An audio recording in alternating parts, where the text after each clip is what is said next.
when I first saw the hood, the bumper, the headlights, the fenders installed on the GTO. Are you kidding me? That thing's so freaking sweet. Yeah, buddy. Last time, I took delivery of what Copart called an automatic 3000 GT.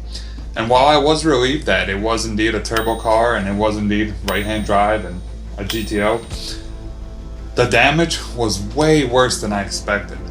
But this time, I'm fixing it. No factory specs, no perfect tools, just experience and a lot of stubborn determination.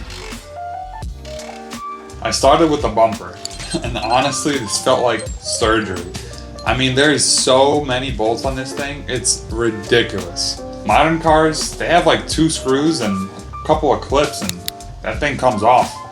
This thing was intense. Next, in order to get the car actually mounted onto the clamps on the frame machine, I had to pull the side skirts and, again, incredibly attached. Like, probably 10 bolts on the bottom. Inside, there's nuts underneath the trim on the inside, so you had to take the quarter panel trim off, and it's just ridiculous. And after what felt like forever, I was finally at the stage where I could actually mount the car on the frame machine.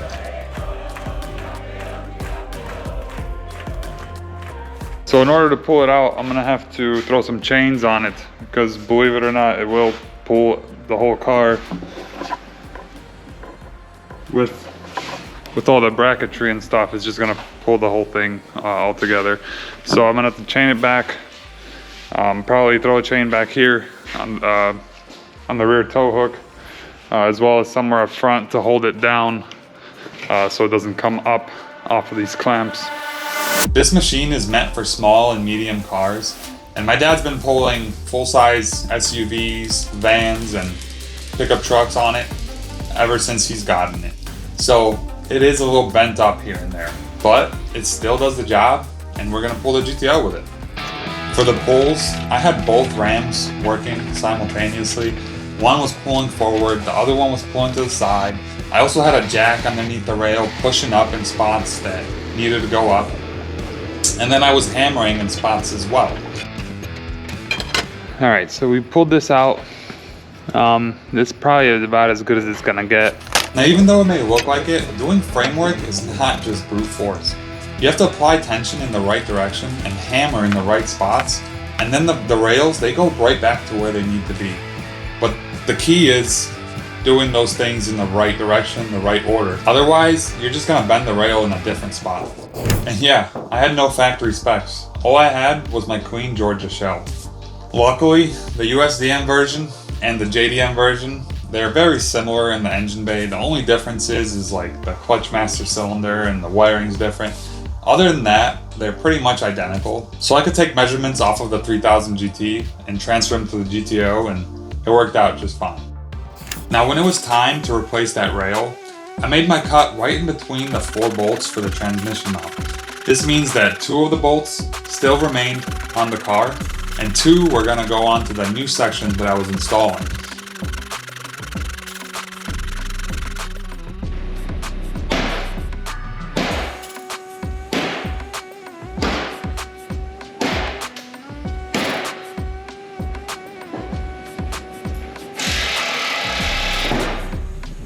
That mount locked in the rear of that new rail perfectly. Combined with the subframe tie bar and a few measurements up top from the rad support to the strut towers, I was confident that the front end was where it needed to be. Real quick, if you're into saving JDM cars, or any other cars for that matter, or if you're just into cool car stories, hit that subscribe button. The GTO isn't anywhere near done, and I've got many more car stories coming your way. These engine bays are incredibly tight. Like, to do anything in there, you have to remove like 3 to 5 parts just to be able to reach whatever it is that you need to get to. Before I actually welded the new rail on, I decided that it would be a good idea to install the transmission back on. That way I don't run into any issues later. Once the transmission was installed, I went back to those final measurements. I checked my diagonals, I confirmed distances between reference points, and when I was finally confident, I fired up the old Lincoln Weld Pack HD. I don't even know how old this welder is, and it's certainly beat up, but it still lays down some beautiful beads, so I let it rip. Now when it came to welding the front end back on, I tacked it up in a few places just to make sure that it's sturdy. Then, I started test fitting. Fenders, hood, headlights, everything was starting to line up until I grabbed the bumper. Well, I was done messed up. So, this rad support, it's off of a Dodge Stealth. Now, I figured that, you know, they did the little change on, I figured that they changed the bumper, you know, whatever, changed the headlights a little bit. I believe they're different, I'm not 100% sure. But I didn't think that they actually changed this rad support. It turns out the radiator support from a Dodge Stealth does not work in a 3000 GT or a GTO. OMG. So unfortunately, I did have to cut the radiator support off of that clean Georgia shell that I brought up. That one hurt, but it had to be done. After I welded that radiator support off of the 3000 GT onto the GTO, the bumper and everything else fit perfectly. And that's when I started thinking about colors. Do I want to keep it red? Do I want to add some pearl in it? Do I want to change the color altogether? I thought about black. Black would look cool. Thought about making it white pearl. I love white pearl. Next time, we're painting the engine bay, reassembling everything under the hood, and seeing if this thing will fire up for the first time in God knows how long. Then, we'll prep and paint the entire car. This thing is finally starting to come back to life.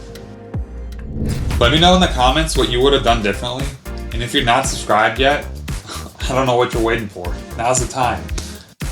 Thank you so much for watching. I appreciate the shit out of you, specifically. And subscribe. We got plenty more car stuff. We got plenty more stories. Plenty more builds. I don't plan on stopping building cars, and that means that I don't plan on stopping making videos.